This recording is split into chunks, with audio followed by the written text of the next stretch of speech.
is a much more fun way to play Tic Tac Toe, or as it's known here in the UK, noughts and crosses. You can build a board, that's part of the fun, and then use it time and time again after. Start by rolling out Fimo clay. If you don't want to use Fimo clay, you can use salt dough instead as a cheaper alternative, but I just find Fimo clay has a great selection of colours. So you want to roll it out so that there's an area of at least 6 by 6 centimetres. Be sure to read the instructions on the back of the clay too to work out what thickness you need your clay to be. My clay was big enough to do a 7.5 by 7.5 board. Ideally you need it either 6 centimetres on each side, 7.5 or 9 centimetres. When you've cut your board to your desired size, like I said, mine is 7.5 centimetres on each side, I then divided this into 3 sections along each side, so mine worked out as 2.5 by 2.5 sections. Use your ruler and a clay tool to mark out these sections, so I just drew a line across to meet each measurement, and then this created 9 square sections.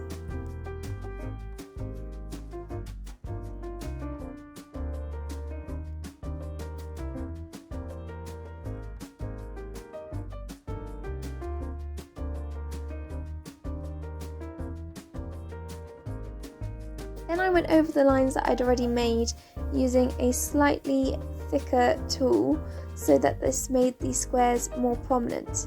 Just be careful not to cut all the way through the clay, you're just making them more prominent, not cutting them out into individual squares. Take note. Then you'll want to decide on a theme for your Tic Tac Toe board. So as you can see by my thumbnail, I went with ladybugs, leaves, and a wooden background. I just wanted to go with a theme of nature, so I could have also gone for butterflies and caterpillars, something like that.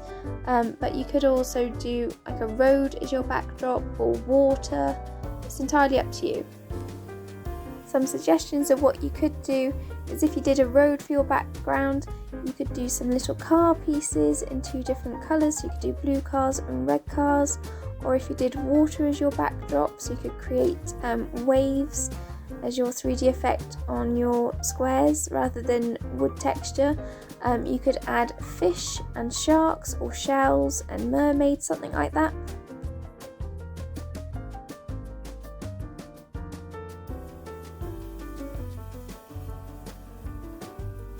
I'd finished adding all the wood texture, I carefully peeled the clay away from my board and put it onto a baking tray.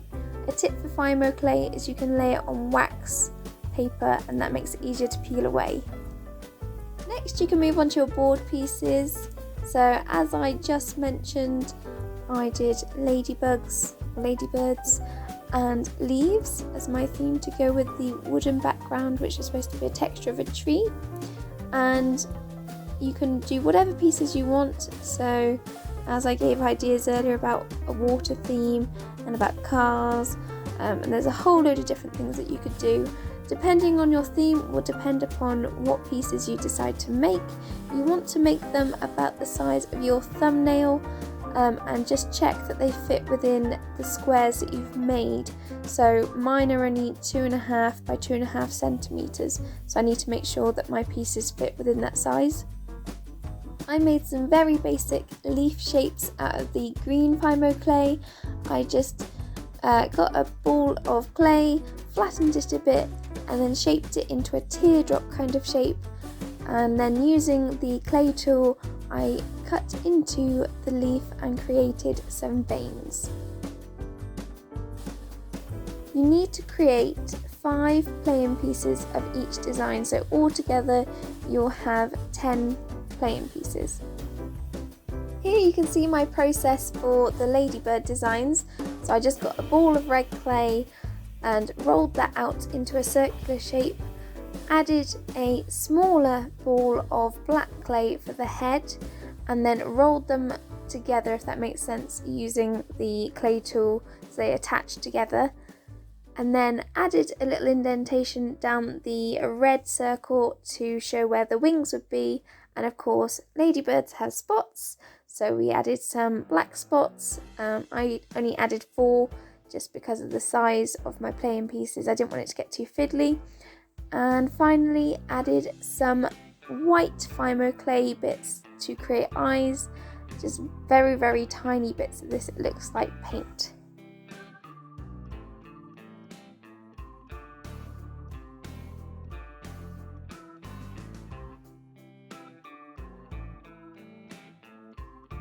Add these all to the baking tray, then pop it in the oven at the recommended temperature.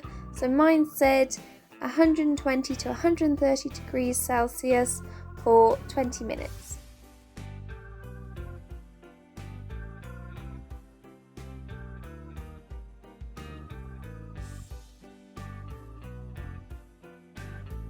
I left them to cool for a little bit. Luckily, they didn't actually need that long to cool down. But here is my board for the backdrop.